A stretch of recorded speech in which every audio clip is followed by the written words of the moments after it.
Good evening, students. So this is our lecture number 5 on the भारतीय साक्षर अधिनियम 2023 and आज के लेक्चर में हम एक लैंडमार्क केस कवर करने वाले हैं of Indian evidence act, that is Santosh Kumar Singh versus state through CBI. The judgment came in 2010 by the supreme court. It was a 2-judge bench and Honorable Justice H.S. Bedi was the one who pronounced the judgment. ठीक है.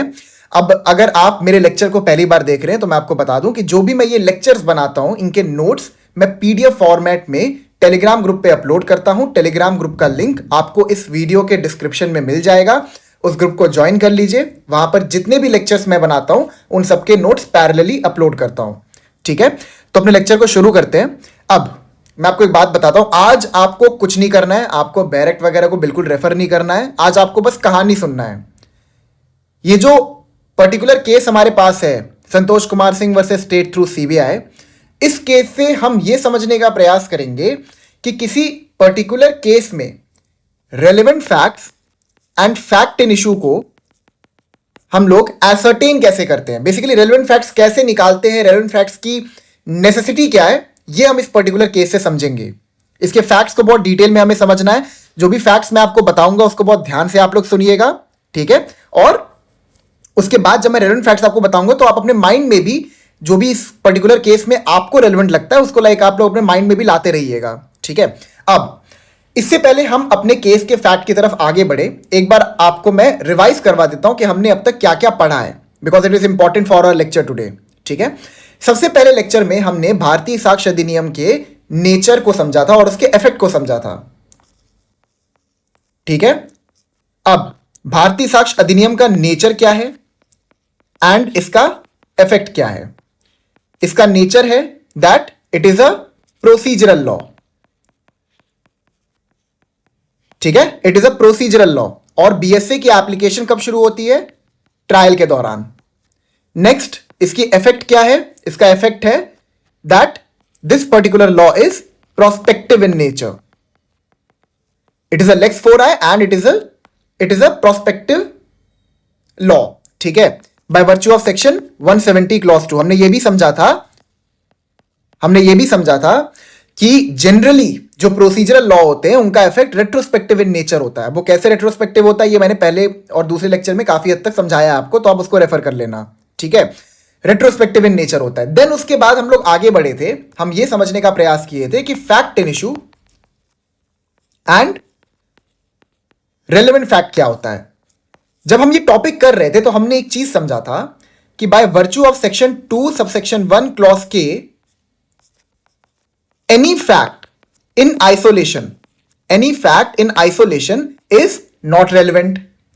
कोई fact हुआ है, ये fact automatically case से relevant नहीं हो जाता है. कोई भी फैक्ट किसी केस में रेलेवेंट कब होता है? When this particular fact is connected either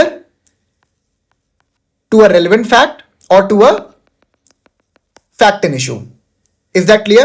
relevant fact क्या होता है, fact in issue क्या होता है, ये मैंने आपको समझा दिया बहुत अच्छे से. ठीक है.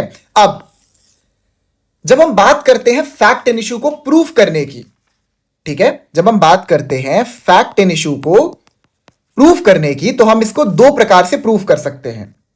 either we can prove the fact in issue through relevant facts or we can prove it through direct evidence. Now what is direct evidence? Direct evidence हम ये कहते हैं कि अगर किसी इंसान ने क्राइम को कमिट होते हुए देखा हो, यानी कि ऑक्यूलर एविडेंस या फिर eye witness testimony. Ocular evidence slash eye witness testimony. मैं आपको बताऊं, जो आई विटनेस की टेस्टिमनी होती है, जो ऑक्यूलर एविडेंस होता है, इसकी रिलायबिलिटी, इसकी एडमिसिबिलिटी इवन मेडिकल एग्जामिनेशन से भी ज्यादा होता है. मेडिकल एग्जामिनेशन या फिर मेडिकल एविडेंसेस से भी ज्यादा होता है. मैं आपको बता दे रहा हूं ये बात.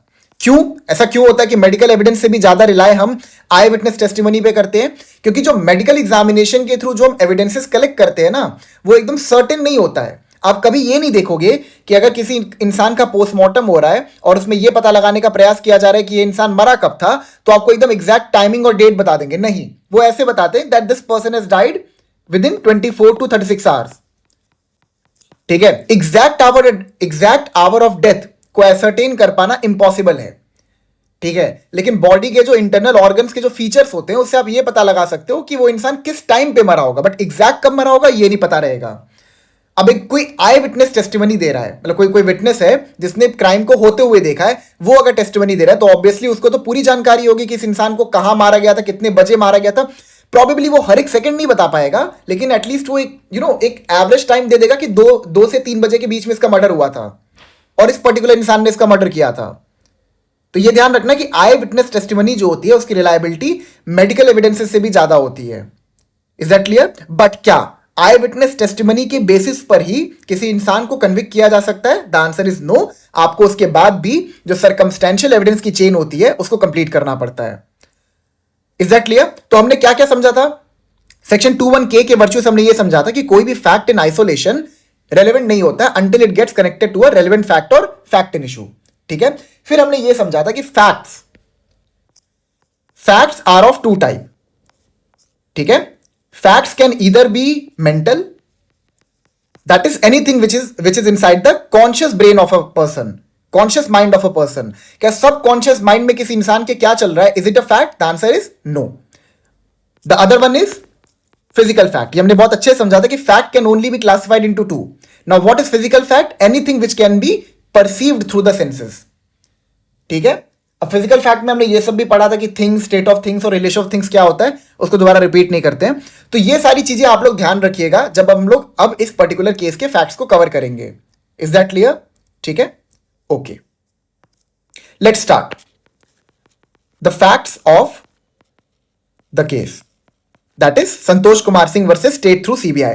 आपको इसमें कोई भी नोट्स बनाने की आवश्यकता नहीं है। इसके फैक्ट्स को और इसकी पूरी कहानी को मैं आपको मतलब जो मैं टेलीग्राम ग्रुप पे जो नोट्स प्रोवाइड करता हूं ना, वहां पर आपको दे दूंगा। बट स्टिल अगर आप रनिंग नोट्स बनाना चाहते हैं, अपनी तरफ से कुछ बुलेट पॉइंट्स बनाना चाहते हैं, नोट्स अगर आप बना रहे हो पैरेलली, तो बहुत अच्छी बात है। ठीक है, सो लेट्स स्टार्ट। सबसे पहले हम इस पर्टिकुलर केस में एक्यूज के बारे में थोड़ा जानते हैं। The accused Santosh Kumar Singh, he was an ex-student of CLC due. इसने दिल्ली यूनिवर्सिटी से अपनी लॉ कंप्लीट की थी। ठीक है, उस टाइम पे जब ये घटना घटी थी तो उस टाइम पे 3 साल का LLB प्रोग्राम होता था खाली ड्यू में। 5 साल का प्रोग्राम वहां पे इंट्रोड्यूस नहीं किया गया था। अभी रिसेंटली 5 साल का प्रोग्राम इंट्रोड्यूस किया गया BA LLB का, बट पहले खाली LLB ही होता था। ठीक है, तो Santosh Kumar Singh was an ex student of CLC due and at the time of offense he was enrolled in ILI institute where he was doing his LLM। ठीक है, ये एक्यूज की कुछ इंफॉर्मेशन हो गई। नाउ द विक्टिम और द डिसीज्ड प्रियादर्शनी मट्टू। ठीक है, Priyadarshini Mattoo, she was the deceased, she was the victim in this case. She used to live with her parents at Vasant Kunj Delhi. ठीक है, she used to live with the parents at Vasant Kunj Delhi. जो accused था उसने CLC due में अपना जो उसका कोर्स था वो कंप्लीट कर लिया था during January 1996। It was 23 January I guess. ठीक है, 23 जनवरी 1996 को जो एक्यूज है उसका जो कोर्स था CLC ड्यू में वो कंप्लीट हो गया था। अब देखिए, जो प्रियादर्शनी मट्टू जो विक्टिम जो डिसीज थी वो अपने कॉलेज के 6th सेमेस्टर में थी, यानी लास्ट सेमेस्टर में थी। ठीक है, रिसेंटली 5th सेमेस्टर के एग्जाम उसके कंप्लीट हो गए थे and she entered into 6th semester. ठीक है, अब प्रियादर्शनी मट्टू को जो ये इंसान है संतोष कुमार सिंह, ये कॉलेज में कई बार देखता था और ऑब्वियसली इसको प्रियादर्शनी पसंद भी थी। ठीक है, और ये कई बार ना प्रियादर्शनी के लाइफ में इंटरफेयर करता था क्योंकि ये इसको बहुत पसंद थी और ये इसको भाव देता, ये इसको भाव देती नहीं थी। वन साइडेड लव था यहाँ पर। तो ये बहुत बार इसके लाइफ में इंटरफेयर करता था, इसको परेशान करता था कि मेरे से पट जाओ, मेरी गर्लफ्रेंड बन जाओ, ये कर लो वो कर लो, और वो रेडी होती नहीं थी। अब इतना ज्यादा इंटरफेरेंस बढ़ गया था कि प्रियादर्शनी मट्टू ने पुलिस में हरासमेंट का केस भी किया था इसके अगेंस्ट में। ठीक है, और एक नहीं लगभग 5 केसेस किए थे। अब आप बोलेंगे 5 केसेस? यहां पे एक इंसान के अगेंस्ट में एक केस हो जाए उसकी फट जाती है, यहां पे इस इंसान के अगेंस्ट से 5 केस हुए, उसके बावजूद ये अपनी हरकतों से बाज नहीं आ रहा। अब ये क्यों ऐसा हो रहा था ये आपको आगे समझ में आएगा, ठीक है, कि इतने सारे केसेस होने के बाद भी इसको डर क्यों नहीं था। अब इतने सारे केसेस हुए, कई बार पुलिस स्टेशन में जो एक्यूज्ड है उसको समन किया गया, बुलाया गया, उसको समझाया गया कि आप ये सब मत किया करो, बट फिर भी वो समझता नहीं था। तो फाइनली क्या हुआ कि जो प्रियादर्शनी मट्टू थी इसको एक पीएसओ दे दिया गया, एक पर्सनल सिक्योरिटी ऑफिसर दे दिया गया, जो इसका ध्यान रखे और ये इंश्योर करे कि जो एक्यूज्ड है वो कभी भी उसके नजदीक ना आए, ठीक है। अब हाँ, एक और चीज, जो इतने सारे कंप्लेंट प्रियादर्शनी मट्टू ने फाइल किए थे, इसी के रिएक्शन में जो एक्यूज्ड है उसने यूनिवर्सिटी में एक कंप्लेंट फाइल की थी अगेंस्ट द डिसीज्ड कि she was at the same time pursuing 2 degrees. आप एक साथ 2 डिग्रीज को परस्यू नहीं कर सकते, ठीक है, ये अलाउड नहीं है। तो उसने ये यूनिवर्सिटी में कंप्लेंट डाल दी कि यहां पे प्रियादर्शनी मट्टू जो है she is pursuing 2 degrees at the same time. Is that clear? ये फैक्चुअल मैट्रिक्स आपको समझ में आ गया, ठीक है। अब आगे बढ़ते हैं। Now the fateful day,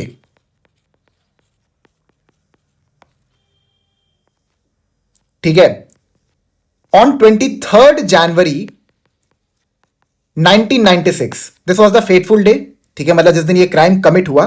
on 23rd January 1996 क्या होता है कि जो विक्टिम, जो डिसीज्ड का जो पीएसओ होता है वो टाइम पे नहीं आता, ठीक है, मतलब जो उसकी सुबह टाइमिंग होती है, जिस टाइम पे उसको पहुंचना होता है विक्टिम के पास, ठीक है, वो नहीं आता है। तो what she did was at 10:15 AM she left with the parents for the university. अब उसको कॉलेज के लिए लेट हो रहा था तो वो कॉलेज के लिए निकल गई, ठीक है, और रास्ते में उसने अपने पेरेंट्स को 30 कोर्ट पे ड्रॉप किया, ठीक है, and then she went to the college. जो पीएसओ था he at 11:15 AM reached the university, ठीक है, he reach the university at 11:15 AM। अब 11:15 पे जब वो यूनिवर्सिटी पहुंचा तो उसने देखा कि that the accused was present in the vicinity of the college, in the vicinity of the university. अब एक इंसान जो कि अपने कॉलेज से ग्रेजुएट हो गया है वो कॉलेज के आसपास क्यों घूमेगा? अब मेरे ख्याल से आई एम नॉट अलोन जो अपने कॉलेज से बहुत नफरत करता है और लाइक वो दोबारा अपने कॉलेज में जाने का बिल्कुल भी उसका मन नहीं करेगा। बहुत सारे लोग होते हैं, कुछ लोग को बहुत पसंद होता है, कुछ लोग को नहीं पसंद होता है, ठीक है, that is very subjective in concept, ठीक है। What I am saying is कि जो इंसान एक कॉलेज से ग्रेजुएट हो गया वो उस कॉलेज में क्या कर रहा है, उसके आसपास क्या कर रहा है, ठीक है। तो एट 11:15 AM ये फैक्ट याद रखिएगा, एट 11:15 AM एक्यूज्ड को पीएसओ ने कॉलेज के आसपास देखा था। देन आफ्टर दैट लड़की का कॉलेज खत्म हुआ एंड वो पीएसओ के साथ घर के लिए वापस चल दी। घर के लिए वापस चलने से पहले at 1:45 PM she went to तीसरी court to pick up her parents, ठीक है, बट उसको यह पता चला कि उसके पेरेंट्स पहले ही निकल चुके हैं तीसरी कोर्ट से। तो what she did was she went back home. घर जाने के बाद उसने जो उसका पीएसओ था उसको बोला कि एक काम करो, आप ना जो भी नजदीकी आपका पुलिस स्टेशन है वहां चले जाओ और आप थोड़ा टाइम वहां पे स्पेंड कर लो, मुझे भी आपकी जरूरत नहीं है, ठीक है। ये हुआ, हाँ, पीएसओ को उसने वापस भेज दिया। जो पीएसओ है वो फिर 5:30 पर वापस आया था। इन द मीन टाइम, मतलब 1:45 के बाद क्या होता है, 2:30 at 2:30 PM the victim had her lunch. उसने लंच किया। लंच करने के बाद जो उसका हाउस हेल्प था वीरेंद्र प्रसाद, जो उसका हाउस हेल्प था वीरेंद्र प्रसाद, वो पास वाली कॉलोनी में चला जाता है अपने फ्रेंड से मिलने, विष्णु प्रसाद से, ठीक है। And then Virendra Prasad came back at 4:55 PM। 4:55 पे जब वो वापस आया then he took the dog for a walk. अब आप ये सोच रहे होंगे कि इतना डिटेल में आपको फैक्ट्स क्यों बता रहा हूं, अभी आपको समझ में आ जाएगा, ठीक है। Then at 4:55 PM he took the dog for a walk, ठीक है। At around 4:50 PM, at around 4:50 PM the accused was seen near the house of victim, ठीक है। 4:50 पर एक्यूज को विक्टिम के घर के पास देखा गया था। किसके द्वारा देखा गया था? By prosecution witness Kuppu Swamy and Jaideep Singh Ahluwalia.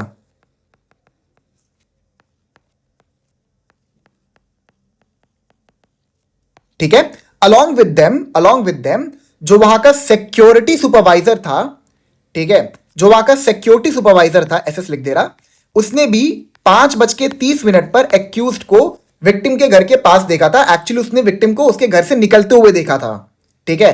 And along with that जो एक थे एडवोकेट ओपी सिंह, इन्होंने भी एक्यूज्ड को जो कॉलोनी थी उसके पार्क में देखा था, ठीक है। समझ में आ गया कितने लोगों ने एक्यूज को देखा था। अब मैं आपको एक बात और बताता हूं, कुप्पू स्वामी और जयदीप सिंह आलूवालिया जब ये लोग अपनी टेस्टिमनी देते हैं कोर्ट में, तो दे ऑल्सो सेड कि जो एक्यूज्ड है उसके पास एक हेलमेट था, उसके पास एक हेलमेट था, एंड हेलमेट में एक वाइजर होता है। वाइजर क्या होता है ना, जैसे आप हेलमेट के सामने जो शीशा लगा होता है ना, उसे वाइजर कहते हैं, शीशा जो लगा होता है उसको वाइजर कहते हैं, ठीक है। तो दे सेड कि जो हेलमेट था एक्यूज के पास उस टाइम पे, उसका वाइजर इंटैक्ट था, मतलब टूटा हुआ नहीं था। Is that clear? नेक्स्ट, अब at around 5:30 PM, at around 5:30 PM जो पीएसओ था ही केम बैक, ठीक है। The PSO came back along with constable Dev Kumar, ठीक है। The PSO came back along with PSO mister Rajendra Singh, he came back with mister Dev Kumar. जब ये लोग घर पे पहुंचे तो इन्होंने गेट खटखटाया, बेल बजाया, कोई नहीं आया। they elicit no response from inside. Then what they did was they went to the courtyard, ठीक है। they went to the courtyard to elicit some response, मतलब वहां पे गए, थोड़ी आवाज लगाई। कोर्टयार्ड मतलब जो बरामदा होता है किसी घर का, ठीक है, वहां पे गए, वहां पे आवाज लगाई, वहां से भी कोई इनको रिस्पॉन्स नहीं मिला। देन अगेन जब ये लोग गेट पे गए, मेन गेट पे गए, तो उन्होंने देखा ना कि गेट थोड़ा सा ओपन है, it was slightly ajar, it was slightly ajar. Ajar मतलब होता है लाइक थोड़ा सा ओपन होना, हल्का सा ओपन होना, ठीक है। तो गेट थोड़ा सा ओपन था। अब गेट थोड़ा सा ओपन था तो इनकी सस्पिशन थोड़ी बढ़ गई। Then what they did was they entered the house, and when they entered the room of the victim, they saw that the victim was strangulated to death. मतलब क्या? गला घोट के उसको मार दिया गया था। एंड स्ट्रैंगुलेशन उसकी कैसे की गई थी? हीटर वायर से। किससे की गई थी? हीटर वायर से। हीटर का वायर तोड़ के उस लड़की के गले में घुमा के उसको मार दिया गया था, ठीक है। Along with that they saw that the body, ठीक है, इसको आप अच्छा कोई लीगल टर्म यूज करना चाहें तो आप लिख सकते हो कैडावर। कैडावर का मतलब होता है डेथ बॉडी, डेड बॉडी, ठीक है। The cadaver of the victim, it was lying beneath the double bed, ठीक है। जो बेड था उसके रूम में, उसके नीचे उसका लाश पड़ा हुआ था। Along with that they saw कि जो लड़की का जो शर्ट था, ठीक है, वो लेफ्ट साइड से, जो उसका लेफ्ट साइड से जो ब्रेस्ट वाला पार्ट था, वहां पे इट वॉज टॉन्ड। मतलब इससे ये भी पता चल रहा था कि सेक्सुअल इंटरकोर्स करने का प्रयास भी किया गया था विक्टिम के साथ। अब वो हुआ है नहीं हुआ है वो हम आगे देखेंगे अभी, ठीक है। सेक्सुअल इंटरकोर्स करने का भी प्रयास किया गया था। Then after that what he did was the SHO and constable, what was his name? हाँ, constable Dev Kumar and SHO and the PSO, what they did was they called the SHO. उन्होंने SHO को कॉल किया, ठीक है। SHO came to the spot, ठीक है। उसने रोज नामचा किया। रोज नामचा का मतलब होता है एक पुलिस वालों के पास डेली डायरी रिपोर्ट होती है, जिसमें ना वो सारी इंफॉर्मेशन डालते हैं कि आज मैं किस जगह पे गया, आज मैंने किस मैटर में इन्वेस्टिगेशन किया, इस पर्टिकुलर जगह पे जाके मैंने क्या क्या एविडेंसेस कलेक्ट किए। ये सारी चीजें ना उनके रेफरेंस के लिए होती हैं, to basically help them to aid in the investigation, the police officer, ठीक है। तो एसएचओ ने रोज नामचा में डेली डायरी रिपोर्ट में सारी इंफॉर्मेशन नोट की, ठीक है, at around 5:45 PM. Then at 7:30 PM, at 7:30 p.m. an FIR was registered on the instance of the father of the victim, ठीक है, the father of the cadaver, the deceased. At his instance, an FIR was registered under section 302 of Indian Penal Code, that is punishment for murder. Mind you, section 300 जो है, it only defines the murder, but the offense is the section which has declared the punishment for the offense of murder is section 302. तो जब भी FIR दर्ज की जाती है section के लिए तो हम हमेशा पनिशमेंट सेक्शन को लेते हैं, ये ध्यान रखिएगा। तो section 302 IPC which is punishment for murder, उसके अंदर FIR को दर्ज की गई। नेक्स्ट, इंक्वेस्ट हुआ। फिर उसके बाद इंक्वेस्ट प्रोसीडिंग हुई। इंक्वेस्ट मतलब क्या होता है मैं आपको बता दूं, एज पर सेक्शन 196 आई गेस, ठीक है, इट वाज 196 और 195, I can't remember it perfectly, but it is between 193 to 197 of BNSS, ठीक है। इसके अंदर इंक्वेस्ट प्रोसीडिंग की जाती है। इंक्वेस्ट प्रोसीडिंग का पर्पस ये होता है कि हम ये पता लगा सके कि किसी इंसान की डेथ किस रीजन से हुई है, ठीक है। फॉर एग्जांपल मान लो कोई इंसान सुसाइड कर लिया है, तो प्राइमा फेसा इट विल सीम कि उस इंसान ने खुद को खुद से मारा है, but it could be possible कि इंक्वेस्ट के थ्रू हम ये पता लगा लें कि क्या पता किसी इंसान ने जबरदस्ती इसको किसी मार के इसकी बॉडी को लटका दिया हो ताकि ये लगे कि इस बंदे ने सुसाइड किया है, ठीक है। तो इन्होंने इंक्वेस्ट किया। इंक्वेस्ट में इन्होंने हेयर सैंपल्स कलेक्ट किए, जो भी वहां पे हेयर सैंपल्स अवेलेबल थे, ब्लड स्टेन्स, ठीक है, heater wire, broken pieces of glass या फिर ब्रोकन पीसेस ऑफ वाइजर कर लीजिए इसको, ठीक है, ब्रोकन पीसेस ऑफ वाइजर, ये सब कलेक्ट किया। अब उसके बाद क्या हुआ, जो लड़की की मां थी उसको हमेशा से शक था कि जो ये एक्यूज्ड है दैट इज संतोष कुमार सिंह, ये उसकी बेटी के साथ कुछ गलत कर सकता है। तो उसने सस्पिशन रेज किया कि यहां पर शायद से जो ऑफेंस है ये संतोष कुमार सिंह ने कमिट किया है। तो on her suspicion, on the night of 23 January, on the night of 23 January 1996, जो एक्यूज था Santosh Kumar Singh, he was made a part of the investigation, ठीक है। देन आफ्टर दैट जो एसएचओ था उसने एक्यूज को एक समन भेजा, क्या आइए आपसे थोड़ी बातचीत करनी है, आप थाने आइए, आपसे कुछ बातचीत करनी है। When the accuse came to the police station, SHO ने उससे कुछ क्वेश्चंस किए। क्या क्वेश्चन किया, क्या हुआ ना, जैसे ही एक्यूज अंदर आया तो एसएचओ ने नोटिस किया कि उसके राइट हैंड में सूजन है, टेंडरनेस है, ठीक है। There was some tenderness in the right hand, also there were some injuries, there were some injuries which were not bandaged, मतलब से बैंडेज नहीं लगा हुआ था, अनबैंडेज थे। तो there were some unbandaged injuries and there were some tenderness on the right hand of the accused, ठीक है। ओके, देन ये देखते ही जो एसएचओ था उसने एक्यूज्ड को मेडिकल एग्जामिनेशन के लिए भेज दिया, जहां पर मेडिकल एग्जामिनेशन में जो भी एक्यूज के हेयर एंड नेल सैंपल्स थे उसको कलेक्ट किया गया। अलॉन्ग विद दैट जो एक्यूज का जो अंडरवेयर था उसको भी कलेक्ट किया गया। खैर अंडरवेयर सीबीआई ने कलेक्ट किया था, ठीक है, मैं आपको बता दे रहा हूं ये चीज कि उसका अंडरवेयर भी ना कलेक्ट कर लिया गया था, ये पता लगाने के लिए कि कोई सेक्सुअल इंटरकोर्स था कि नहीं। क्योंकि मतलब जो उसके अंडरवेयर से जो डीएनए सैंपल मिलेगा वो जब विक्टिम के वजाइनल स्वैब से उस डीएनए सैंपल को जब मैच किया जाएगा ना, तो इससे पता चल जाएगा कि अगर कोई सेक्सुअल इंटरकोर्स हुआ है तो इसी इंसान ने वो सेक्सुअल इंटरकोर्स किया है कि नहीं किया है। Is that clear? ठीक है। फिर विक्टिम के बॉडी का पोस्टमार्टम हुआ। पोस्टमार्टम में there were 19 injuries found on the body, ठीक है, 19 injuries found on the body of the victim, ठीक है, of the cadaver of the deceased. And जो रीजन ऑफ डेथ था, अब देखिए एक इंसान को चाकू भी मारा गया है, एक इंसान को गोली भी मारा गया है, लेकिन एग्जैक्टली उसकी चाकू से मौत हुई है कि गोली से मौत हुई है ये तो पता लगाना जरूरी है ना। तो जो रीजन ऑफ डेथ था it was due to strangulation by ligature, due to strangulation by ligature.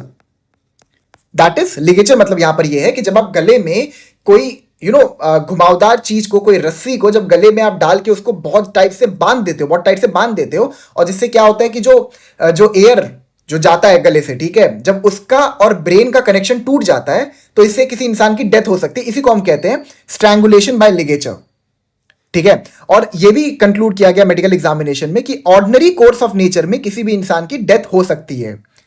अब मैंने ये क्यों बोला, ये आपको फैक्ट क्यों बताया कि ऑर्डिनरी कोर्स में किसी भी इंसान की डेथ हो सकती है इस एक्ट से? बिकॉज अगर ऑर्डिनरी कोर्स में किसी इंसान की किसी एक्ट से डेथ हो सकती है तो वहां पर उस पर्टिकुलर पर्सन को जिसने डेथ कॉज किया है उसको मर्डर के अंदर सेक्शन 302 आईपीसी के अंदर कन्विक्ट किया जा सकता है। अदरवाइज अगर ऑर्डिनरी कोर्स में नहीं है तो it will be culpable homicide not amounting to murder if it falls in any of the exceptions to section 300 IPC, ठीक है। अभी I guess, I am not pretty sure, अभी I guess it is section 100 BNS, ठीक है, okay. अब उसके बाद क्या होता है, आगे इन्वेस्टिगेशन प्रोसीड की जाती है। जो आईओ होता है वो एक्यूज के घर जाता है और उसके घर जाके जो उसका हेलमेट होता है वो रिकवर कर लेते हैं, हेलमेट, और जो उसका बुलेट बाइक होता है उसको भी फोरफिट कर लिया जाता है, मतलब जब्त कर लिया जाता है हेलमेट और जो उसका बुलेट बाइक होता है इन्वेस्टिगेशन में एड करवाने के लिए, ठीक है। जब एक्यूज से ये पूछा गया था कि जब वो एसएचओ के पास आया था उसके हाथ में चोट लगा था ये वो, जब एक्यूज से पूछा गया ड्यूरिंग मेडिकल एग्जामिनेशन कि आपके हाथ में चोट कैसे लगा है, तो ही सेड कि on 14th January 1996 he met with an accident. He met with an accident due to which उसके हाथ में ये चोट लग गई, ठीक है। लेकिन जब मेडिकल एग्जामिनेशन की रिपोर्ट आई तो उससे ये पता चला कि जो एक्यूज्ड को हाथ में चोटें आई थी it was fresh and it has been caused within 24 to 36 hours. अब यहां पर एक्यूज जो कह रहा था वो काफी हद तक कॉन्ट्रडिक्ट हो गया, ठीक है। आगे आगे अब ना मैं आपको एक फैक्ट और बताता हूं। जो एक्यूज्ड के पिताजी थे, the father, he was about to be promoted and become the additional commissionerate of Delhi. Additional commissionerate of police of Delhi, ठीक है। तो उसके फादर का ना इस पर्टिकुलर मैटर में बहुत ज्यादा इंफ्लुएंस था। तो इतना इंफ्लुएंस होने के बाद ऑब्वियसली पेरेंट्स को डाउट था कि भाई इतना इंफ्लुएंस है, यहां पर इन्वेस्टिगेशन प्रॉपरली होगी नहीं, हमारे बच्ची को न्याय नहीं मिलेगा, हमें न्याय नहीं मिलेगा। तो उन्होंने बहुत प्रोटेस्ट किया था। उनके प्रोटेस्ट की वजह से ही जो स्टेट गवर्नमेंट थी उन्होंने मैटर पुलिस से लेके सीबीआई को सौंप दिया। Is that clear? फिर सीबीआई ने इन्वेस्टिगेशन कंक्लूड की एंड चार्जशीट सबमिट की under section 376 that is rape. मतलब दे एलिज्ड कि यहां पर रेप का ऑफेंस कमिट हुआ है एंड दे एलिज्ड दैट मर्डर का ऑफेंस कमिट हुआ है,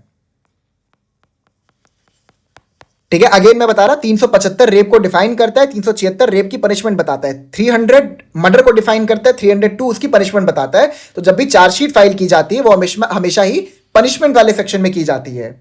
ये फैक्ट मैं आपको बार बार बता दे रहा हूं, ठीक है। ओके, अब चार्जशीट सबमिट हो गई। अब जो पूरे फैक्ट मैंने आपको बताए हैं, मुझे अब एक बात बताइए, क्या इस पर्टिकुलर फैक्ट में, पर्टिकुलर केस में कोई भी डायरेक्ट एविडेंस अवेलेबल है? क्या किसी ने भी एक्यूज को क्राइम कमिट करते हुए देखा है? अब आप बोलोगे कि अरे कुप्पू स्वामी ने देखा था घर के पास, अरे वो पीएसओ ने देखा था 11:15 पे, जयदीप सिंह आलूवालिया ने देखा था, ठीक है, जो सिक्योरिटी सुपरवाइजर था उसने देखा था। देखिए मेरी बात सुनिए, उन्होंने एक्यूज्ड को घर के प्रीमाइसेस के आसपास देखा था। They saw the accused in the vicinity of the house, in the vicinity of the place of residence of the deceased, but do they actually saw the accused committing the offence? The answer is no, they did not saw it. तो हमारे पास इसका मतलब यहां पर यह है कि इस पर्टिकुलर केस में we have no direct evidence, ठीक है। तो यहां पर एक्यूज का जो गिल्ट है उसको हम प्रूव कैसे करेंगे? उसको हम प्रूव करेंगे थ्रू सर्कमस्टेंशियल एविडेंस, और we can call it as relevant facts. Is that clear? Because we have no direct evidence available before us, we will try to determine the guilt of the accused through the circumstantial evidence or relevant facts. That is section 4 to 50 of BSA. मैंने आपको ये चीज बताया था कि section 3 BSA is not a part of it, ठीक है, relevant facts का। इवन तो अगर पीटी में आपसे पूछेंगे तो आप करोगे सेक्शन 3 से 50, मेंस में आप लिखोगे section 4 to 50। Why? Because section 3 जो है ये एक डिक्लेरेटरी प्रोविजन है, ये बस ये कहता है कि जो भी रेलेवेंट फैक्ट्स हैं या जो भी फैक्ट इन इशू है उसको प्रूव किया जाएगा, उसकी एग्जिस्टेंस या नॉन एग्जिस्टेंस को प्रूव किया जाएगा by giving oral and documentary evidence and no other way. Is that clear? ठीक है, ओके। सो ये फैक्ट था पूरे केस का हमारे पास। अब मैं एक दो चीजें इसमें आपको और बताता हूं, ठीक है। जो एक्यूज्ड है, इन्वेस्टिगेशन में यह पता चला कि जब कि वो अपने कॉलेज गया था आफ्टर कमिटिंग द क्राइम, ठीक है, और वो अपने कॉलेज लेट पहुंचा था। तो ये फैक्ट भी ध्यान रखिएगा। दूसरा उससे यह भी पूछा गया था कि तुम्हारा जो हेलमेट है इसमें वाइजर मिसिंग है, वाइजर को क्या हुआ? तो इसमें भी सेम जस्टिफिकेशन उसने दिया कि 14 तारीख को मेरा एक्सीडेंट हुआ था, इस एक्सीडेंट में मेरा जो वाइजर था वो भी टूट गया, वो भी गायब हो गया, ठीक है। ये सारे फैक्ट्स आप ध्यान रखिएगा, ठीक है। नाउ चार्जशीट सबमिट हो गई, ठीक है। चार्जशीट सबमिट होने के बाद क्या होगा? अब यहां पर जो ये पर्टिकुलर ऑफेंस है it is exclusively triable bye sessions court, ठीक है। रेप और मर्डर के ऑफेंस जो होते हैं they are exclusively triable by the sessions court, ठीक है। अब चार्जशीट के बाद कोर्ट ने कॉग्निजेंस लिया। हाँ, मैं आपको ये चीज बता चुका हूं बीएनएसएस में, फिर भी मैं रिपीट करता हूं नए स्टूडेंट्स के लिए। सेक्शन 210 बीएनएसएस जो है वो ये चीज स्ट्रिक्टली कहता है कि जो कॉग्निजेंस है किसी भी मैटर का, संज्ञान जो है लेना, वो सिर्फ एक जुडिशियल मजिस्ट्रेट फर्स्ट क्लास ही कर सकता है और जुडिशियल मजिस्ट्रेट सेकंड क्लास अगर उसको स्पेसिफिक स्पेशली अप्रूव ये पावर दी गई है, ठीक है, 210 सबसेक्शन 2 के थ्रू शायद मेरे ख्याल से सीजीएम ये पावर उसको देते हैं जेएमएफसी को, ठीक है। तो जेएमएफसी जो है सिर्फ वही कॉग्निजेंस ले सकते हैं। जेएमएफसी कॉग्निजेंस लेने के बाद जो मैटर है he will transfer the matter before the sessions court, ठीक है, एंड सेशंस कोर्ट इसका ट्रायल करते हैं रेप और मर्डर के ऑफेंस का, because they are exclusively triable by the court of sessions. Is that clear? अब यहां पे चार्ज फ्रेमिंग हुआ, ठीक है, चार्ज फ्रेमिंग हुआ। अब मुझे आप एक बात बताइए कि इस पर्टिकुलर केस में हमारे पास फैक्ट इन इशू क्या अवेलेबल है, ठीक है। अब हम लोग अपने स्टेप्स की तरफ आगे बढ़ रहे हैं, अब हम लोग अपने स्टेप्स की तरफ आगे बढ़ रहे हैं और हम लोग ये पता लगाने का प्रयास कर रहे हैं कि रेलेवेंट फैक्ट्स इस पर्टिकुलर केस में क्या है, ठीक है। तो जब भी हमें किसी केस को डिसाइड करना होता है तो सबसे पहली चीज क्या होती है, सबसे पहली चीज क्या होती है, to ascertain the facts in issue, ठीक है। और ये चीज मैंने आपको अपने लेक्चर में बताया था कि फैक्ट्स इन इशू दोनों पार्टीज की तरफ से आते हैं, ठीक है। और जो कोर्ट होता है वो इशू ऑफ फैक्ट फ्रेम करता है, लेकिन क्या क्रिमिनल प्रोसीडिंग में इशू ऑफ फैक्ट फ्रेम होता है? The answer is no. Criminal matter में क्या होता है? क्रिमिनल मैटर में जो जो आपका ऑफेंस होता है उसके जो इंग्रेडिएंट्स होते हैं वो फैक्ट इन इशू होते हैं, ठीक है। तो संतोष कुमार सिंह में हमारे पास क्या फैक्ट इन इशू अवेलेबल है? पहला, एज टू मर्डर, क्योंकि चार्जशीट मर्डर और रेप दोनों के ऑफेंस के लिए सबमिट की गई है, तो मर्डर के लिए हमारे पास क्या यहां पर इंग्रेडिएंट्स हैं? पहला या फिर फैक्ट इन इशू है causing of death by accused, causing of death by accused. The second one is intention to kill, ठीक है। मैंने आपको एक चीज बताया था कि मर्डर के ऑफेंस को कमिट करने के लिए क्या मोटिव रेलेवेंट है? यस, रेलेवेंट है, बट क्या मोटिव जरूरी है? The answer is no. Motive है, बहुत अच्छी बात है, बिना मोटिव के भी मर्डर का ऑफेंस कमिट किया जा सकता है with the intention only. That's why murder के ऑफेंस में जो इंग्रेडिएंट सबसे इंपॉर्टेंट है दैट इज इंटेंशन। अगर आपका इंटेंशन नहीं होगा मर्डर कॉज करने का तो क्या हो जाएगा? It will convert into culpable homicide not amounting to murder और लाइक अदर सेक्शंस आल्सो, ठीक है, like death cause due to negligence, ऐसी सारी चीजों में कवर हो जाएगा। Next, as to rape. अब रेप के इंग्रेडिएंट्स क्या होते हैं? पहला, पेनिट्रेशन बाय एक्यूज्ड, ठीक है, एंड दूसरा लैक ऑफ कंसेंट। रेप के ऑफेंस को अगर एक लेमैन के टर्म में समझते हैं तो बेसिकली क्या होता है? Any penetration without consent is rape. तो यहां पर हमारे पास दो इंग्रेडिएंट है, penetration by accused and lack of consent. Is this clear? ठीक है, हाँ। तो अभी हमने ये चीज समझा कि इस पर्टिकुलर केस में हमारे पास कोई भी डायरेक्ट एविडेंस अवेलेबल नहीं है, तो ये जो फैक्ट इन इश्यूज है हम इसको प्रूव कैसे करेंगे? We will prove it through relevant facts और circumstantial evidence.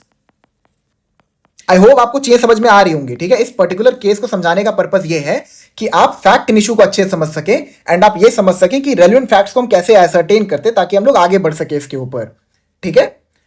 Okay, relevant facts को हम एक नाम से और जानते हैं, we call it as surrounding facts, ठीक है। अब आगे बढ़ने से पहले मैं आपको एक बात बताता हूं, प्रोसिक्यूशन के ऊपर प्रोसिक्यूशन की क्या रिस्पॉन्सिबिलिटी होती है क्रिमिनल ट्रायल में? That they have to prove the case of accused beyond reasonable doubt, मतलब they have to prove the guilt of the accused beyond reasonable doubt. Prove the guilt of the accused beyond reasonable doubt, ठीक है। And जो defence होता है उनकी क्या responsibility होती है, मतलब एक्यूज को बचाने के लिए? To break the chain of circumstances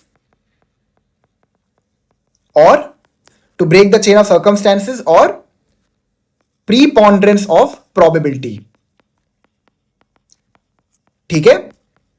जब हम प्रोसिक्यूशन की बात करेंगे तो प्रोसिक्यूशन के ऊपर ये रिस्पॉन्सिबिलिटी है कि अगर आपको एक्यूज को कन्विक्ट करवाना है, उसको गिल्टी प्रूफ करवाना है, तो आपको जो चेन ऑफ सर्कमस्टेंशियल एविडेंस है उसको कंप्लीट करना पड़ेगा। आपको एक ऐसा कंक्लूजन ड्रॉ करना पड़ेगा कि कोई भी और दूसरा कंक्लूजन निकल के ही नहीं आए कि एक्यूज ने वो ऑफेंस कमिट नहीं किया है।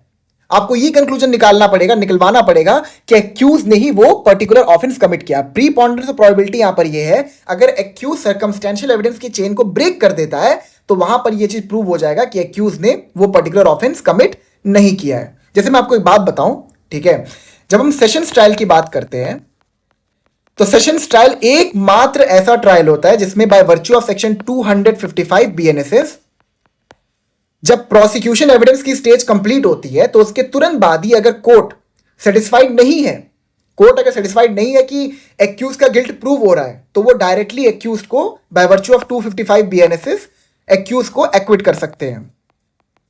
ठीक है, अगर यहां पर एक्विटल नहीं होता है then only we enter into defence evidence. Is that clear? ठीक है, ओके। तो प्रोसिक्यूशन और डिफेंस ने ये यहां पर ये क्या कहते हैं कि ये बेसिकली यहां पर फैक्ट एंड इश्यूज हमारे पास है। ठीक है, और प्रोसिक्यूशन को अपना केस प्रूव करना पड़ेगा बियॉन्ड रीजनेबल डाउट और डिफेंस को अपना केस प्रूव करना पड़ेगा as a preponderance of probability. Is that clear? ठीक है, next step 2। Step 2 relates to the circumstantial evidence in the case. Now इस पे बहुत ध्यान दीजिएगा, circumstantial evidence in the case या फिर relevant facts. Now why we are relying more upon relevant facts here? Because किसी ने भी एक्यूज्ड को क्राइम कमिट करते हुए नहीं देखा है। Is that clear?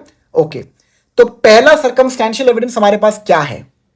पहला सर्कमस्टेंशियल है एविडेंस है हमारे पास हरासमेंट। पहला रेलेवेंट फैक्ट हमारे पास है हरासमेंट। हरासमेंट यहां पर रेलेवेंट कैसे हो गया? ये चीज आपको मैंने बताया था कि प्रियादर्शनी मट्टू को जो एक्यूज्ड है संतोष कुमार सिंह, वो उसको परेशान करता था, जिसकी वजह से उसने बहुत सारे कंप्लेन लॉन्च किए थे पुलिस के पास, पुलिस स्टेशन में, जिसकी वजह से प्रियादर्शनी मट्टू को एक पीएसओ भी अपॉइंट किया गया था। नाउ जो हरासमेंट है it is a previous conduct. It is a previous conduct, मतलब क्राइम के कमीशन से पहले एक्यूज का क्या कंडक्ट था। Is it relevant? Yes, it is relevant under section 4 till 50। अब वो कौन सेक्शन में वो हम लोग आगे समझेंगे। ठीक है, नेक्स्ट, क्योंकि अगर मैं ये सब आपको सेक्शंस बताना शुरू कर दिया तो जो लेक्चर 1 घंटे में बनने वाला है वो 3 घंटे बनेगा। ठीक है, नेक्स्ट मोटिव। क्या एक्यूज के पास कोई मोटिव था यहां पर? Yes, even though motive relevant नहीं है मर्डर में, लेकिन यहां पर मोटिव था तो हम उसको रेलेवेंट मानेंगे। अगर है तो मान लेते हैं, क्या दिक्कत है। ठीक है, तो यहां पर मोटिव क्या था? ईदर टू हैव हर और ब्रेक हर। ठीक है, और यही लैंग्वेज कोर्ट ने भी यूज की है, ईदर टू हैव हर और ब्रेक हर, मतलब कि या तो ये मेरी होगी या तो किसी की नहीं होगी वाला। तो ये इसका मोटिव था, क्योंकि वो उससे पट नहीं रही थी तो उसका मोटिव ये आ गया, अब ये मेरी नहीं हो सकती तो किसी की नहीं होगी। Is that clear? ठीक है, next, again previous conduct. On the fateful day the accused was scene near CLC Delhi. याद है ना, मैंने आपको बताया था कि 11:15 पर जब पीएसओ कॉलेज पहुंचा था, यूनिवर्सिटी पहुंचा था, तो उसने देखा कि एक्यूज जो है वो यूनिवर्सिटी के आसपास ही है। Is that clear? Next, fourth, house vicinity. हमारे पास बहुत सारे PWs हैं, प्रोसिक्यूशन विटनेसेस हैं, जिन्होंने ये देखा था कि जो एक्यूज्ड है वो विक्टिम या फिर डिसीज के घर के आसपास था। Is that clear? Next, reaching late for classes. मैंने आपको ये चीज बताया था कि उस दिन, फेटफुल डे के दिन, जो एक्यूज्ड है वो अपने कॉलेज लेट पहुंचा था। Again it is a relevant fact. तुम्हारा क्या कंडक्ट रहा है during and after the commissioning of the offence, it is relevant under section 4 till 50। Is that clear? ठीक है, नेक्स्ट, सिक्स्थ, और क्या है हमारे पास? Suspicion of mother. एक बात बताइए, किसी की बेटी के साथ ऑफेंस कमिट हुआ है, इतना बड़ा ऑफेंस है, मर्डर का, रेप का, उसका पहला सस्पिशन किसी इंसान के ऊपर जा रहा है कि इस पर्टिकुलर इंसान ने ये ऑफेंस कमिट किया होगा। Is it a relevant fact? The answer is yes, it is a relevant fact. The first suspicion is a relevant fact.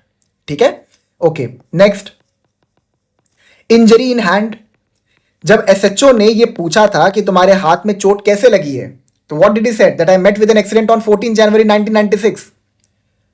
But medical examination से क्या पता चला कि ये जो चोट है ये 24 से 36 घंटे के बीच में कॉज हुई है। तो again it is a relevant fact. तुम्हारा जो प्रीवियस स्टेटमेंट है it is a relevant fact. Next, DNA fingerprinting.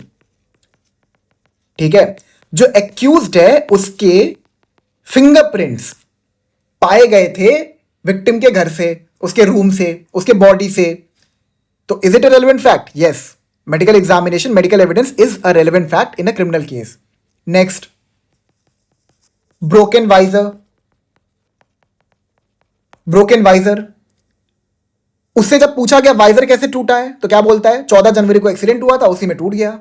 But हमने ये चीज देखा था कि जो घर के आसपास कुप्पू स्वामी थे, जो पीएसओ राजिंदर सिंह था, ठीक है, उन सब ने देखा था कि उसके हाथ में हेलमेट था and the visor was intact. Along with that जो वाइजर के पीसेस थे वो भी विक्टिम के डिसीज्ड के बॉडी के पास मिले थे।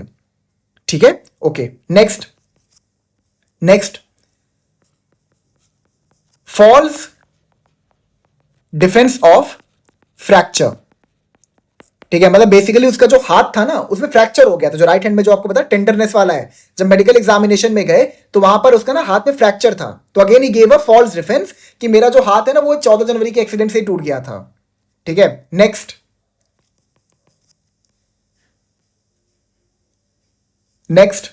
19 injuries and tear mark on the shirt of the deceased, t-shirt of the deceased। ठीक है, आपने किसी के बॉडी के ऊपर उसके मरने के बाद यह पता चल रहा है कि 19 इंजरीज कॉज किए गए थे एंड अलोंग विद दैट उसका शर्ट फटा हुआ है। तो यहां पर जो आपका एक्ट है, जो आपका कंडक्ट है, is it a relevant fact? The answer is yes, it is a relevant fact. It is a relevant fact. आपने कितना फोर्स यूज किया है किसी पर्सन के अगेंस्ट में, ये एक रेलेवेंट फैक्ट होता है ये डिटरमाइन करने के लिए कि आपने वो पर्टिकुलर ऑफेंस इंटेंशनली कमिट किया है कि विदाउट इंटेंशन कमिट किया है। भाई किसी इंसान के शरीर पे अगर 19 इंजरीज हैं तो आप ये कह सकते हो कि किसी इंसान ने इंटेंशनली वो काम नहीं किया है। आप किसी का गला आरी से काट रहे हो धीरे धीरे करके, भाई किसी का गला आरी से धीरे धीरे करके अगर आप काट रहे हो तो वहां पे इंटेंशन तो साफ साफ दिख जा रहा है कि आपका इंटेंशन है करने का। मतलब बाद में ये डिफेंस ले सकते कि मेरा इंटेंशन नहीं था। आप बोलो गलती से मैंने उसका गला काट दिया आरी से, गलती से हो सकता है सचिन, नहीं हो सकती। Is that clear? ठीक है, नेक्स्ट, अब हम लोग आते हैं स्टेप 3 पे। So these were the relevant facts available before us. ठीक है, is that clear? This was the step 3। Okay, now अब ये रेलेवेंट फैक्ट्स जो हमारे पास अवेलेबल हैं ये bye virtue of section 3BS से इसको प्रूफ किया जाएगा by the prosecution. How they will prove it? Through by giving evidences, and the evidences are of two type, oral and documentary. Is that clear? ठीक है, इस particular case में हमारे पास direct evidence नहीं था, हमारे पास आई विटनेस टेस्टिमनी नहीं थी, तो हम इस केस को कैसे प्रूव कर रहे हैं? Through circumstantial evidence and documentary evidence. मतलब जो आपका ब्रोकन वाइजर पीसेस है ये क्या है? It is a documentary evidence. ठीक है, it is a physical fact. Can it be proved? Yes, it can be proved. So this was the step 3. Now next, step 4. जब ये जो पर्टिकुलर रेलेवेंट फैक्ट्स थे जब ये प्रूव हो जाएंगे तो what the court will do? The court will base its judgment as per section 168 proviso. The court will base its judgment upon relevant facts duly proved. Now when a fact is proved, the court can base its judgment. Like for example मैं आपको बताता हूं, there is a fact, it can either be irrelevant or it can either be a relevant fact by virtue of section 4 till 50. ठीक है, अब अगर कोई relevant fact है तो उसको हम prove कैसे करते हैं? by giving evidence. Evidence can either be oral or it can either be documentary. ठीक है, and when these relevant facts are proved by evidences, we can say that these relevant facts are duly proved and the court can base its judgment by virtue of section 168 proviso 1. Now the court can base its judgment on the relevant facts duly proved. Is that clear? ठीक है. Now these relevant facts, what they will try to prove, they will try to prove the fact and issue in this case, which means they will try to prove the ingredients of the offense. ठीक है. अब जैसे हमारे पास ये circumstantial evidence available है कि victim के ऊपर 19 इंजरीज कॉज किए गए थे and she was died due to strangulation of ligature. ठीक है, ये हमें पता है. अब यहां पर इससे ये तो पता चल गया कि एक्यूज्ड का ऑफेंस कमिट करने के लिए इंटेंशन था और यहां पर सर्कमस्टेंशियल एविडेंस से हमने ये भी पता लगा लिया कि एक्यूज्ड ही वो इंसान था जिसने ये पर्टिकुलर ऑफेंस कमिट किया. Is that clear? ठीक है. अब मैं आपको एक इंटरेस्टिंग फैक्ट बताता हूं. जब ये मैटर ट्रायल में था, यानी कि जब ये सेशंस कोर्ट में था, तो सेशंस कोर्ट ने एक्यूज्ड को एक्विट कर दिया था. I know it's very surprising for you all कि इतने सारे एविडेंसेस एक्यूज्ड के अगेंस्ट होने के बावजूद भी उसको एक्विटल कैसे मिल गया. देखिए हुआ क्या था, मैं आपको बताता हूं. Not much relevant to our case, but आपको बता देता हूं. सीबीआई ने जब इन्वेस्टिगेशन की थी, ठीक है, तो उसमें बहुत सारी लेक्यूनास थे उसके अंदर. इन लेक्यूनास की वजह से ना जो कोर्ट था उसने एक्यूज्ड को एक्विट कर दिया. अलॉन्ग विद दैट मैं आपको एक बात बताता हूं. मैंने आपको बताया था कि सेक्शन 141 सब सेक्शन 1 जो है बीएसए का, ये क्या बोलता है? ये बोलता है कि कोर्ट जो है वो डिसाइड करेगा कि कौन सा फैक्ट एंड कौन सा एविडेंस एडमिसिएबल है. अब ट्रायल कोर्ट को ये लगा, सेशंस कोर्ट को यहां पर ये लगा कि जितने भी एविडेंसेस हैं ये सर्कमस्टेंशियल एविडेंस की चेन को कंप्लीट नहीं कर रहे. तो that's what they did was they acquitted the accused. Next, when the matter went before the high court, तो हाई कोर्ट ने क्या किया? सेम एविडेंसेस पे, जो ट्रायल कोर्ट ने जो सेम एविडेंसेस पे एक्विट किया था, उन्हीं सेम एविडेंसेस पे हाई कोर्ट ने जो एक्विटल था उसको रिवर्स करके डेथ पेनल्टी अवॉर्ड कर दी. ठीक है. देन अगेन हाई कोर्ट का जो ये ऑर्डर था ये चैलेंज किया गया सुप्रीम कोर्ट में एंड जो डेथ पेनल्टी थी इसको लाइफ इंप्रिजनमेंट में कन्वर्ट कर दिया गया. Is that clear? आपको समझ में आ गया चीजें? ठीक है. यही आपको समझाना था मुझे कि कैसे एक कोर्ट जो है वो भारतीय साक्ष्य अधिनियम के थ्रू अपना जजमेंट फॉर्म करता है. स्टेप 1 में सबसे पहले हम फैक्ट एंड इशू को एसरटेन करेंगे. देन अगर हमारे पास डायरेक्ट एविडेंस अवेलेबल नहीं है तो हम क्या करेंगे? हम रेलेवेंट फैक्ट्स की तरफ आगे बढ़ेंगे. अच्छा, अगर डायरेक्ट एविडेंस अवेलेबल है तो क्या उसके ऊपर से जजमेंट को बेस किया जा सकता है? The answer is no. उसको भी आपको फर्दर कोरॉबरेट करना पड़ेगा विद द रेलेवेंट फैक्ट्स, ताकि जो चेन ऑफ सर्कमस्टेंशियल एविडेंस है वो कंप्लीट हो सके. Is that clear? ठीक है. नेक्स्ट, तो यहां पर मैं आपको एक बात और बताता हूं. किसी भी केस में ना बहुत सारे रेलेवेंट फैक्ट्स होते हैं. ठीक है. बट इन सारे रेलेवेंट फैक्ट्स में there are some pivotal facts. Pivotal facts मतलब क्या? The most important facts around which the whole trial is revolve, तो इस पर्टिकुलर केस में जो पिवटल फैक्ट्स हमारे पास अवेलेबल थे वो था डीएनए टेस्ट. ठीक है. डीएनए टेस्ट से क्या पता चला कि एक्यूज जो है उसके fingerprint were available at the place of crime. ठीक है. And the second pivotal facts that we have with us is the conduct of the accused in giving false explanation. जैसे कि जब उससे पूछा गया था तुम्हारे हाथ में चोटें कैसे आई, तो what did he said? Accident हुआ था. वाइजर कैसे टूटा? एक्सीडेंट हुआ था. कॉलेज लेट क्यों गए? बस चला गया लेट में. यू अंडरस्टैंड मैं क्या बोल रहा हूं यहां पर? So these were the pivotal facts and जो भी बाकी रेलेवेंट फैक्ट्स थे उनको हमने यूज किया टू कॉरबोरेट दिस पिवटल फैक्ट्स. जैसे कि हमने कुप्पू स्वामी का स्टेटमेंट रिकॉर्ड किया था, इसमें यह बोला गया था कि this particular person was near the vicinity of the victims house. Which means कि क्योंकि ये विसिनिटी में था तो इसीलिए इसका डीएनए एविडेंस घर में मिला और हमने इसको घर के पास भी देखा. तो ये पूरी तरह से क्लियर हो जाता है कि सिर्फ यही पर्सन था जिसने वो पर्टिकुलर ऑफेंस कमिट किया है. अलॉन्ग विद दैट शरीर पे जो 19 इंजरीज थी, स्ट्रैंगुलेशन बाय डेथ था, ये इंटेंशन क्लियर कर दिया. तो जितने भी इंग्रेडिएंट्स थे फैक्ट एंड इशू के, ये क्लियरली यहां पर प्रूव हो गए कि हाँ एक्यूज का इंटेंशन था, हाँ, एक्यूज ने यहां पर मर्डर कॉज किया है, एंड दैट्स वाई जो हाई कोर्ट था उसने on the basis of the same evidences जो एक्यूज था उसको डेथ पेनल्टी अवॉर्ड कर दी। इवन तो when the matter went before the supreme court ने उसको लाइफ इंप्रिजनमेंट में कन्वर्ट कर दिया, because it was not a rarest of rare case. Bachan Singh वाला जजमेंट जो है आपको पता होगा, ठीक है, it was not, this particular case was not falling in the rarest of rare category, and that's why the high court overturn the judgment of the high court, the supreme court overturn the judgment of the high court and converted the punishment from death penalty to life imprisonment. Is that clear? लेकिन accuse ने जो offence commit किया था वो murder का ही था, ठीक है। अब नेक्स्ट लेक्चर में मैं आपको ना ये सर्कमस्टेंशियल एविडेंस से पढ़ाना शुरू करूंगा, ठीक है। सर्कमस्टेंशियल एविडेंस से आपको पढ़ाना शुरू करूंगा, then we will move towards reliability of facts and evidence, ठीक है, एंड पंचशील रूल। तो नेक्स्ट लेक्चर में हम लोग ये कुछ छोटे मोटे बेसिक टॉपिक्स करेंगे। Is that clear? ठीक है। सो आई होप आपको समझ में आ गया होगा इस लेक्चर को बनाने का पर्पस क्या है। मैंने आपको facts, relevant facts and fact and issue आपको समझा दिया, क्रिमिनल केस में कैसे होता है, किस चीज के एविडेंस हम देंगे, किस चीज के एविडेंस हम नहीं देंगे। हमने ये भी समझ लिया कि anything which is relevant to the case हम सिर्फ उसी के एविडेंस देंगे, any fact in isolation is not relevant, and जो कोर्ट है they have to base their judgment on relevant facts duly proved. Along with that हमने ये भी समझा कि जो कोर्ट है, इवन तो आप किसी फैक्ट और रेलेवेंट फैक्ट को ड्यूली प्रूव कर भी दे रहे हो, बट स्टिल कोर्ट उस पर्टिकुलर रेलेवेंट फैक्ट पे रिलाय नहीं भी कर सकता है। Is that clear? ठीक है।